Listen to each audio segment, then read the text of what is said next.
So we're now going to record the meeting.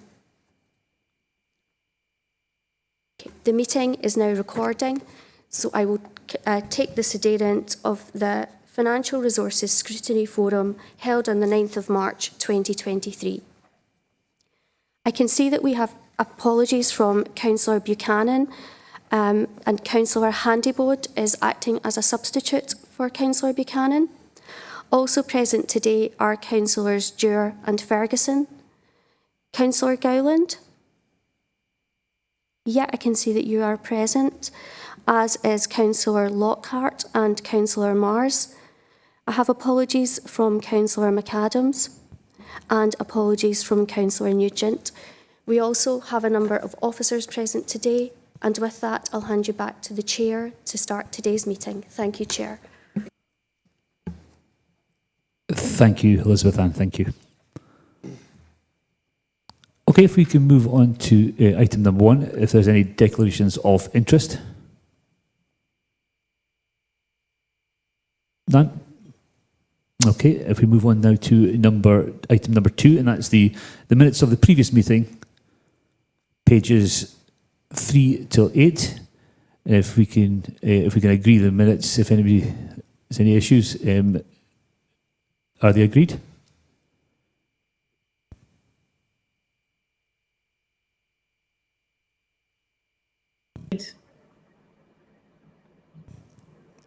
Thank you, Julia.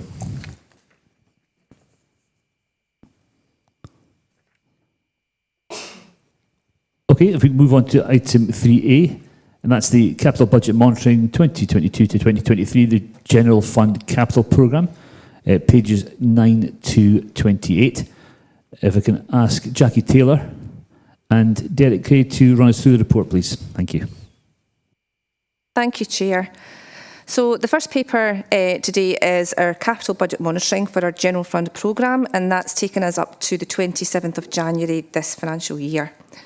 At section 4 of the report, we're reporting that our programme for capital for General Fund this year is £78.4 million. And that includes some new adjustments to the programme which are detailed in Appendix A, which I'll cover in a second. And these were approved at the Executive Committee on the 1st of March. They total £124,000 and they mainly reflect additional funding for new projects. The funding for the programme for the year also totals £78.4 million. If I take you to section 4.5, this is on our outturn for the year. So this is our expected spend position that we will achieve by the end of the financial year. And as reported last period, the estimates suggest an outturn of around £73 million, and work will continue in the coming weeks to monitor achievable spends in our programme. The majority of that variance is down to timing of spend, and that will result in budget being required next financial year to complete projects, and we'll carry forward funding to do that. Now, a list of the main projects with underspends are included in the appendices at Appendix E. The position to period 11, which is to the 27th of January, shows that we've spent £39.5 million to that date. Slightly ahead of where we expect to be, and that's due to our project to replace our HR and finance system, which is progressing well. If I move on to the appendices, on page 12, we have the adjustments that I mentioned a second ago that were approved at the Executive Committee. This includes projects where we're adding additional funds into the programme, but because of timing, these will be required next financial year.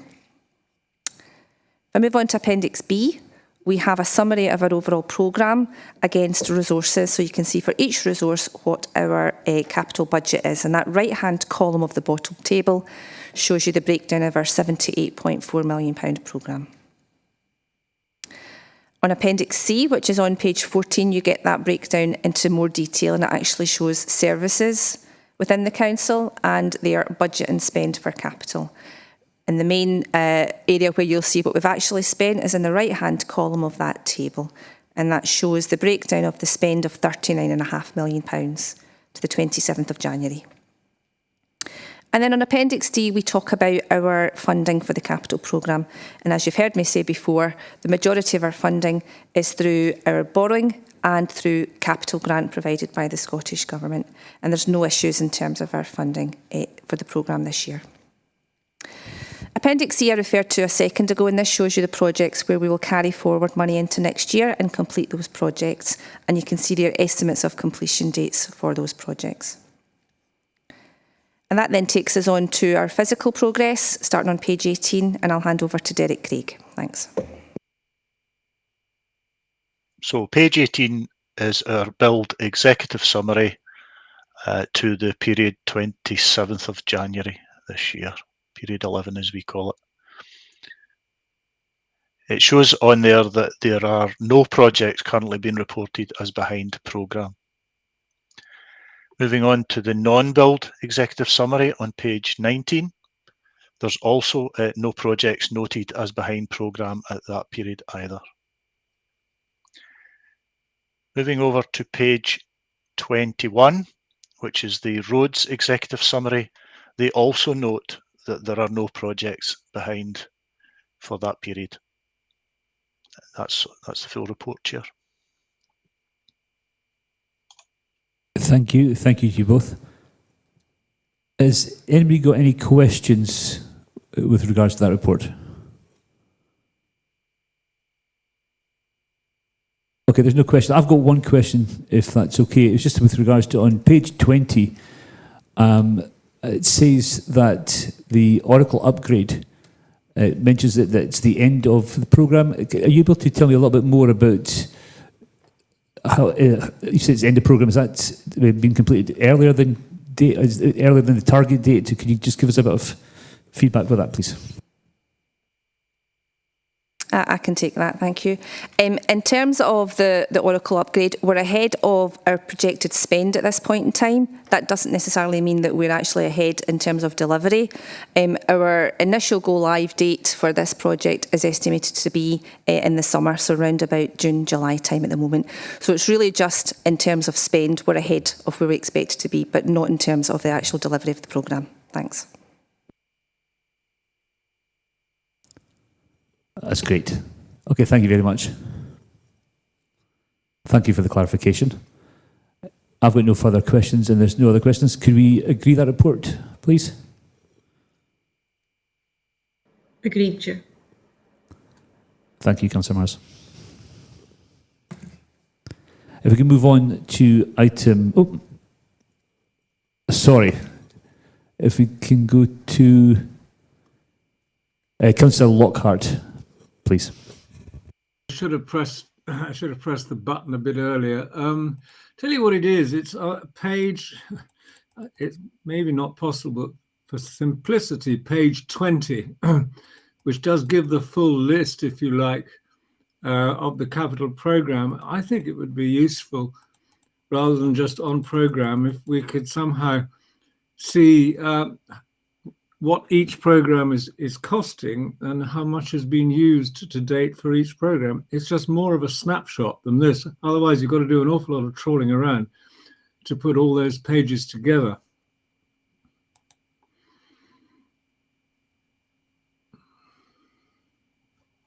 Hi, Councillor Lockhart. What I would first clarify is that page 20 is actually just the build projects. So these are projects that Derek's team wouldn't be delivering on. So you'll notice that these are perhaps less build related projects. So this is just around the physical progress on a number of projects. For the other projects, we provide the summary that Derek talked about firstly on pages 17 and 18. Sorry, pages 18.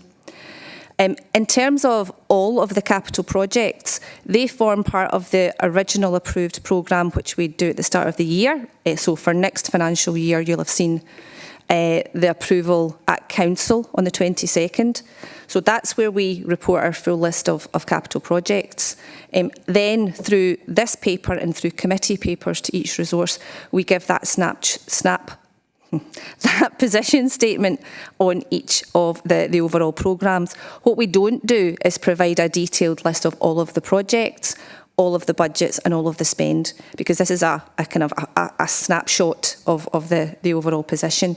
If there is a particular area that you're interested in, we can either through the resource committees or through this forum provide more information as you require it. But what we're trying to do is give you a feel that what was approved by council is on programme or isn't.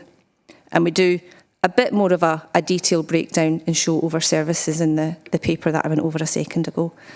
So if there's a particular area, I'm happy to get you some breakdowns around projects, but it's not something I would bring to this forum necessarily. Thanks.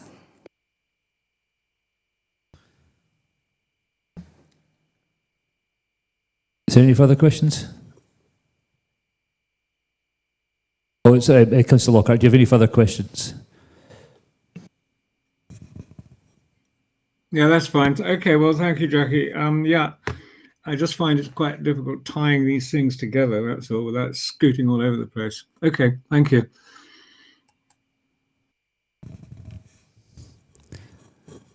Thank you.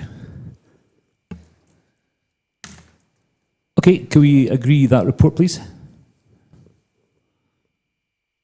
Agreed, Chair. Thank you very much.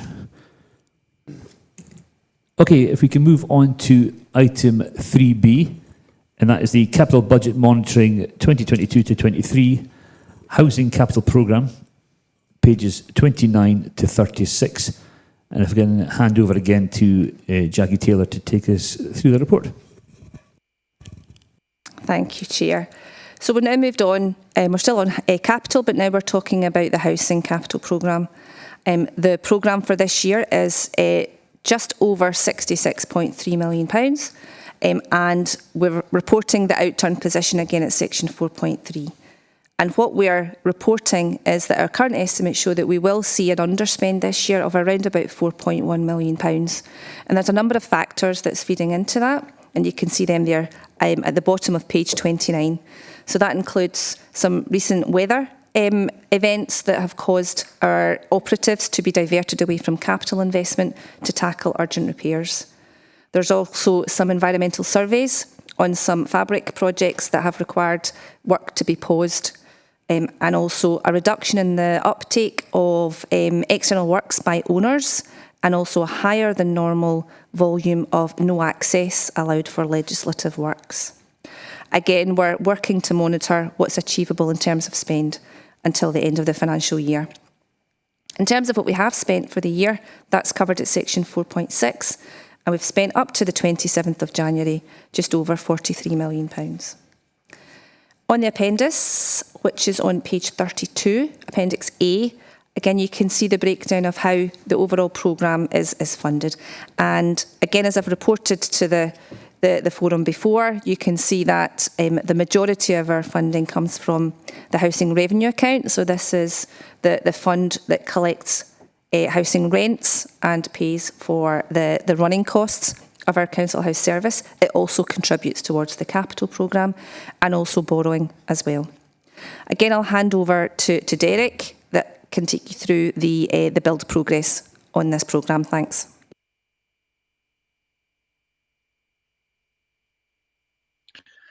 So page 33 we're on now, the Appendix B, the executive summary of the Housing Capital Programme. And as at period 11 to the 27th of January, there were 13 projects behind programme. And if we can move across to page 34 and 35, I'll give you an explanation for each one of those. So the first one on page 34 is Spring Hall, phase 5 and 6, which is on site just now. And the contractor there has had staff shortages, which has had result of giving us a bit of a delay to the completion of the works there. The next one is Westwood Square, which is a very complex project involving commercial shops as well as very complex title deeds. So that's taken us a bit longer to get all the things in order so that we can proceed and get owners' consultations progressed. The next one is Head House Court, a sheltered housing complex, and again we've had staff shortages in my own team in order to get that project accepted and started on site. With McLean Gardens being the next project, it's a sheltered housing complex and internal upgrade. The tender was delayed as a result of the festive period, and that then went out after that period. So that was slightly behind the programme that we'd initially set.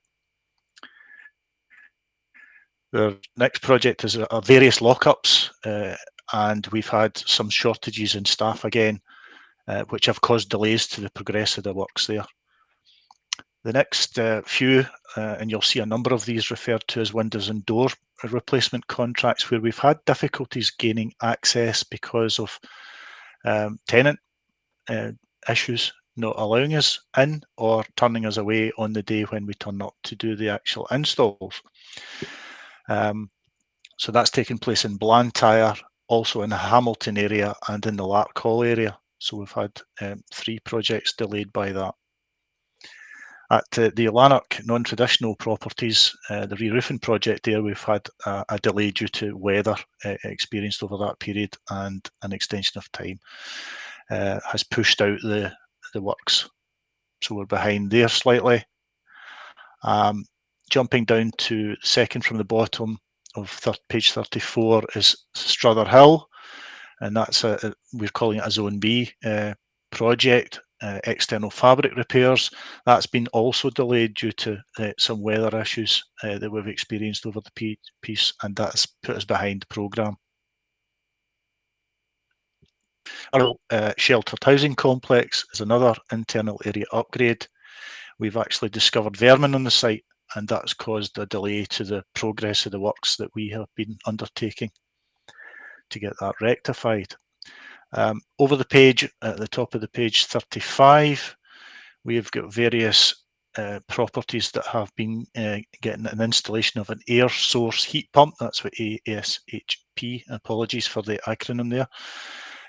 That project's behind because we've had issues gaining access to tenanted properties on the day of installation.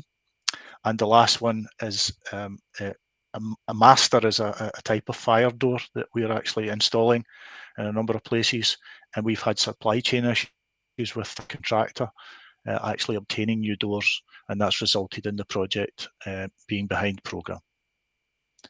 That's the full list, Chair. Thank you very much to you both. Does anybody have any questions with that report? Okay, no questions. Can we approve that report? Agreed, Chair. Thank you, Julia. Okay, going to item number 4, and that's the Revenue Budget Monitoring 2022-2023 and Probable Outturn, pages 37 to 42. And if I can hand over to Jackie again to take us through that report. Thanks, Chair. So now we're moving on to the revenue budget. So as you'll remember, the revenue budget is our kind of day-to-day running spend that we monitor, covering the same period as the last 2 reports up to the 27th of January. This report very much reflects the report I brought to you last month. You can see at section 4, we are reporting the probable expected outturn position this year as being an underspend of £4.7 million. And that was after approved transfers to reserves. And it was proposed at the Executive Committee, and it was agreed that that underspend would be transferred to reserves to help with future budget strategies. The full details of the transfers to reserves were included within the Executive Report on the 1st of February. The forecast position before and after transfers to reserves is shown in Appendices 1 and 2 to this paper, and the position presented in Appendix 2 includes the underspend of £4.7 million as a transfer to reserves. Therefore, we're reporting a break-even position at this point in time. Section 5 of the report covers the position up to the 27th of January, and we're reporting at the moment an underspend of £355,000, and that's where we would have expected to be at this point in time. Section 6 of the report covers the housing revenue account position, and we're reporting a break-even position on that. If I take you to the appendices, on page 40, This is the first of our detailed reports on our budget for the resources. So you can see on the left-hand side of the table, you can see each resource and service broken down.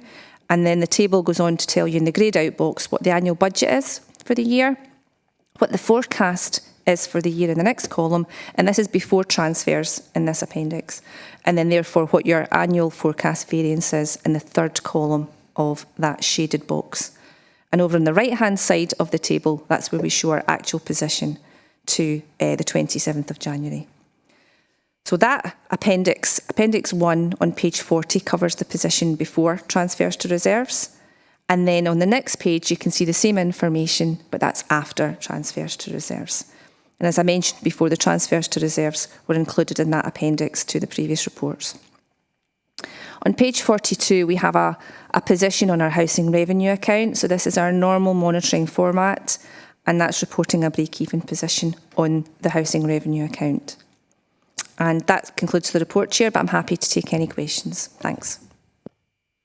Thank you very much, Jackie. Do we have any questions? No questions, that's fine. Can we agree that report, please? Agreed. Thank you very much, Julia. Okay, if we move on to item number 5, and that's the Revenue Budget Monitoring 2022 to 2023, the detailed resource analysis on pages 43 to 112. And if we could pass over to Lorraine, please. Thanks, Chair. Good afternoon, members. So agenda item 5 then starts on page 43, and that's the summary report that you'll be used to seeing, which basically explains what we'll look at for each of the resources in the subsequent appendices. So you'll see a top-level summary for each resource, the details of the variance explanations, and then a trend statement, a line-by-line analysis for each resource. So if I can take you to Community and Enterprise Resources first, that starts on page 45. So again, what we replicate in the greyed out box is the position for each resource for the forecast for the year.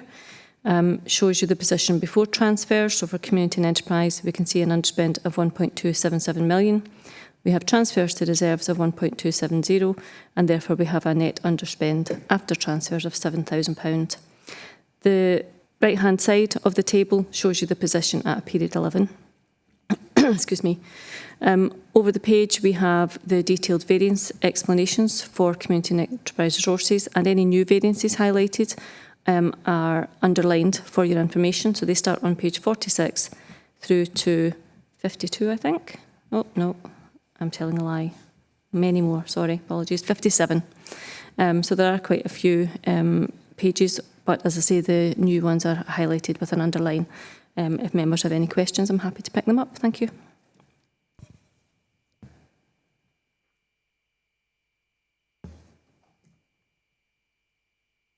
Okay, thank you very much, Lorraine. Does anybody have any questions for that section? No questions? Okay, thank you. If you can take us through to the next part. Thank you. Education then starts on page 63. So again, you can see the outturn position for the resource in the greyed out box, and that's a break-even position after transfers. And then the period 11 position on the right-hand side is again a break-even position after an estimate of transfers to reserves at that point in time. The line-by-line variances are on page 64 and run for, again, 3 or 4 pages up to page 67. And again, with any new variances highlighted with an underline. Happy to take any questions from members. Thank you.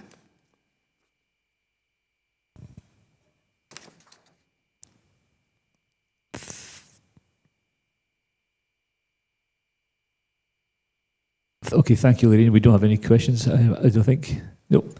If you could take us through the next section, please, Lorraine. Thank you. Thank you. Finance and Corporate Resources then is next, and that starts on page 73, again with the summary showing a break-even position for the resource as part of our probable outturn, and then a 24,000 underspend on the far right-hand side as at the end of period 11. The individual variances are shown from page 74 onwards, and again are underlined with for any new variances that have come up in this period. And again, happy to take any questions from members. Thank you. Thank you. Do we have any questions? Nope, no questions. Okay, if you can take us through the next section, please, Lorraine. Housing and technical resources then starts on page 88. The greyed out box shows you there a 342,000 overspend predicted towards the end of the year. And as at period 11, we have a £245,000 overspend shown in the right-hand column. Again, the variance explanations commence on page 84. And again, for members' information, any new variances are highlighted with an underline. And I'm happy to take any questions. Thank you.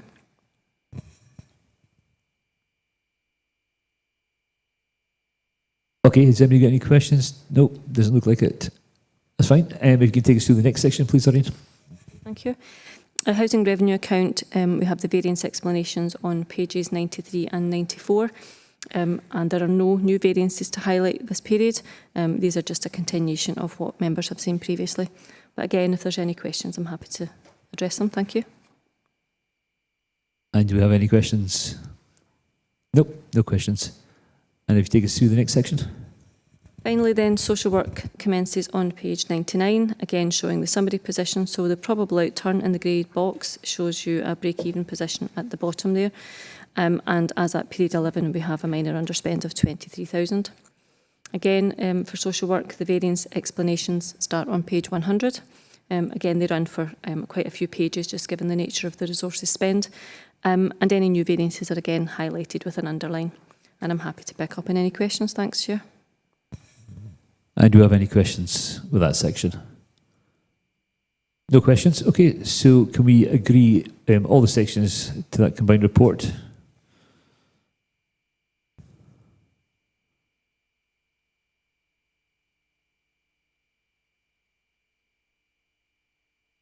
Is that report agreed? Agreed, Chair. Apologies, Confero wasn't behaving. Thank you, Julia. That's fine. Okay, to item number 6, which is any urgent business, which we don't have. So on that note, I'd like to thank all members for coming today. And I'd like to now declare the meeting closed. Thank you very much.